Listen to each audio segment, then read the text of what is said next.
Hey guys what's up, hope you are doing well. So आज के इस video में हम डिस्कस करेंगे the arts of notes making. UPSC के प्रिपरेशन में जो one of the most critical and one of the most crucial aspect है इस प्रिपरेशन का, वो है आपके notes making. Prelims point of view से अगर देखा जाए तो आप अगर शॉर्ट नोट्स भी बनाते हो तो वो चल जाएगा, क्योंकि प्रीलिम्स जो होता है वो कहीं ना कहीं एमसीक्यू का एग्ज़ाम है, जिसमें आप जितने ज़्यादा फैक्ट्स को रिमेंबर रखोगे आपका प्रीलिम्स हो जाएगा। But when it's came to mains में क्या होता है कि आपको टॉपिक वाइज नोट्स को प्रिपेयर करना होता है, जो कि आज मैं इस वीडियो में आपको दिखाऊंगा कि कैसे मैंने अपने नोट्स को प्रिपेयर किया था और किस तरीके से आप नोट्स को प्रिपेयर कर सकते हैं। और वीडियो को देखिए, क्योंकि वीडियो में एक बहुत ही इन्फॉर्मेटिव आपको जानकारी भी मिलेगी हमारे आने वाले बैच के बारे में। जैसे कि सबसे पहला टॉपिक मैं आपको बताता हूँ, प्रीएम्बल। तो अगर आप देखोगे तो प्रीएम्बल के जितने भी पर्सपेक्टिव होने चाहिए, जैसे जितने भी ऑब्जेक्टिव बताए गए हैं, चाहे वो सोवर्जिन हो जाए, सोशलिस्टिक हो जाए, सेक्युलर हो जाए, डेमोक्रेटिक हो जाए, रिपब्लिक हो जाए, या फिर आप ऑब्जेक्टिव्स की बात कर लो, जस्टिस, लिबर्टी, इक्वालिटी, फैटर्निटी। यानी कि कहने की बात ये है कि ये जो प्रीएम्बल का एक पेज का नोट्स है, ये मेंस के लिए आपका बेसिक कंटेंट है कि एटलीस्ट अगर प्रीएम्बल पे क्वेश्चन आता है तो आप इतने कंटेंट को तो डेफिनेटली लिख के आओगे। इसी तरीके से मैंने हर टॉपिक के ऊपर नोट्स बनाया है। आप देख सकते हो, सिटीजनशिप अमेंडमेंट बिल किस समय आया था, क्या हुआ था, सारे डिटेल्स आपको एक पेज के अंदर कवर करने हैं। जैसे इस बार के बीपीएससी में जो क्वेश्चन पूछा गया था, मैं आपको दिखाता हूँ। फॉर एग्जाम्पल, अगर क्वेश्चन आ जाता है बेसिक स्ट्रक्चर ऑफ कॉन्स्टिट्यूशन के ऊपर, तो बेसिक स्ट्रक्चर ऑफ कॉन्स्टिट्यूशन के ऊपर आंसर लिखने के लिए आपके पॉइंट्स होने चाहिए कि सबसे पहला केस कब हुआ था, शंकरीय प्रसाद केस, फिर गोलकनाथ केस कब हुआ था, केशवानंदा भारती केस कब हुआ था। इन सब के बारे में आपको एटलीस्ट पता होना चाहिए। और ये नोट्स मेकिंग कैसे होता है, साथ ही साथ नोट्स कैसे बनाया जाता है, इन सब के ऊपर एक बहुत ही डिटेल्ड वीडियो, यानी कि कल फ्री सेमिनार ऑर्गेनाइज किया गया है आईएएस ब्रेनस्टॉर्म एकेडमी के द्वारा, जिसकी सारी डिटेल्स आपको डिस्क्रिप्शन में मिल जाएगी। आप जाके फ्री ऑफ कॉस्ट उस सेमिनार को अटेंड कर सकते हैं। और इसके साथ साथ ही हम एक पॉलिटी के लिए फॉर यूपीएससी 2026 बैच लेके आ रहे हैं, जिसके डिटेल्स भी आपको डिस्क्रिप्शन में मिल जाएंगे। इसी तरीके से अगर आप इस बार के बीपीएससी के क्वेश्चंस को देखोगे तो उसमें डायरेक्टली एक क्वेश्चन पूछा गया था फ्रॉम यूनिफॉर्म सिविल कोड। तो एटलीस्ट यूनिफॉर्म सिविल कोड के बारे में पहले आपको कुछ बेसिक्स जानकारी होनी चाहिए कि यूनिफॉर्म सिविल कोड होता क्या है, किस तरीके से उसको अप्लाई किया जाता है, तब जाके आप उसको करंट के साथ आप लिंक कर सकते हो। उसी तरीके से इस बार के बीपीएससी एग्ज़ाम में आर्टिकल 32 के ऊपर भी क्वेश्चन पूछा गया था।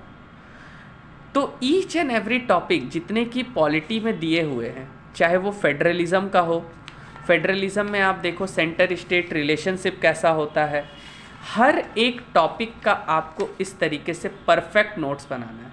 जैसे कि एसिमेट्रिकल फेडरलिज्म के ऊपर यूपीएससी ने कई बार क्वेश्चंस पूछे, तो अगर एसिमेट्रिकल फेडरलिज्म के ऊपर क्वेश्चन आता है तो एटलीस्ट आपके पास ये डेटा होना चाहिए ताकि आप लिख सको। क्योंकि देखो, कैलकुलेशन सिंपल है कि आपको 3 घंटा यानी कि 180 मिनट्स में 20 क्वेश्चन लिखना है, यानी कि पर question you are getting less than 5 minutes और 6 मिनट्स। अगर आप उस समय आंसर को फ्रेम करने जाओगे then you are out of the race. तो इसलिए हर टॉपिक का, आप देखो पॉलिटी के पास, मेरे पास हर एक टॉपिक है, चाहे आप इंटर स्टेट काउंसिल की बात करो, इंटर स्टेट वाटर डिस्प्यूट, अभी आप देखो ये वाला टॉपिक बहुत ज़्यादा चलेगा, इंडिया पाकिस्तान, ठीक है। चाहे वो सेंटर स्टेट रिलेशन का बात हो, जितने भी इंपॉर्टेंट आर्टिकल्स है सारे के सारे मैंने मेंशन किया। आप देख सकते हो कि कितने प्रॉपरली तरीके से मैंने नोट्स बनाया। आप देखो पार्लियामेंट्री लेजिस्लेशन इन स्टेट फील्ड, आर्टिकल 249 में क्या प्रोसीजर है, आर्टिकल 252 में क्या है, 252 में क्या है, 253 में क्या है, हर एक प्रोसीजर आपके पास होना चाहिए, तब जाके आप उस लेवल के आंसर राइटिंग पे पहुंच सकते हो, ठीक है। एडमिनिस्ट्रेटिव पावर की बात कर लीजिए, कॉन्स्टिट्यूशनल पोजीशन ऑफ प्रेसिडेंट कई बार पूछा जाता है विद रिस्पेक्ट टू आर्टिकल 53, 50, 74, 75, ठीक है। पर्डनिंग पावर ऑफ प्रेसिडेंट, यानी कि जितने भी इंपॉर्टेंट टॉपिक्स है इन सब का नोट्स आपके पास होना चाहिए। आप देख सकते हो मैंने हर एक टॉपिक के ऊपर क्वेश्चंस फ्रेम करके उसका मैंने नोट्स रेडी रखा है। कलेक्टिव रिस्पॉन्सिबिलिटी हो जाए, डिस्क्वालिफिकेशन के, इसके ऊपर ऑलरेडी यूपीएससी ने क्वेश्चन पूछा है 2010 के आसपास। एंटी डिफेक्शन लॉ, इसके ऊपर भी क्वेश्चन आ चुका है। पार्लियामेंट्री कंट्रोल ओवर एग्जीक्यूटिव, किस तरीके से पार्लियामेंट एग्जीक्यूटिव के ऊपर कंट्रोल करता है, पार्लियामेंट्री प्रिविलेजेस क्या क्या होते हैं। तो आप देख सकते हो कि हर एक टॉपिक के ऊपर ये कम से कम नहीं भी तो I think 100 page plus notes है, जिसमें आपको पॉलिटी के हर एक टॉपिक्स मिल जाएंगे। आप देखो पॉवर्टी एंड हंगर के ऊपर किस तरीके से मैंने डायग्रामेटिक वे में आपको रिप्रेजेंट किया है। इसी तरीके से आप कोई भी टॉपिक बोलो, मेरे पास उसका क्वेश्चन आंसर फ्रेम होगा। आप देख सकते हो, आप किसी भी टॉपिक का बात करोगे तो यहाँ पे वो सारे के सारे टॉपिक्स आपको मिल जाएंगे, चाहे वो पंचायती राज हो, चाहे वो पैसा एक्ट हो, reason for anti defection law, women's participation in panchayat, ये भी पूछा गया था इस बार के बीपीएससी में। यूपीएससी तो हर बार पूछता ही है। Controller auditor general of India, हर एक पॉइंट के ऊपर आपको मेरे पास नोट्स मिलेगा, क्योंकि यही वो तरीका है जिससे आप नोट्स प्रिपेयर करके आंसर राइटिंग कर सकते हो। पॉलिटिकल पार्टीज, तो सबसे ज़रूरी है कि आंसर राइटिंग में कैसे आया जाए, तो इसके लिए ही फ्री ऑफ कॉस्ट सेमिनार कल ऑर्गेनाइज कराया जा रहा है।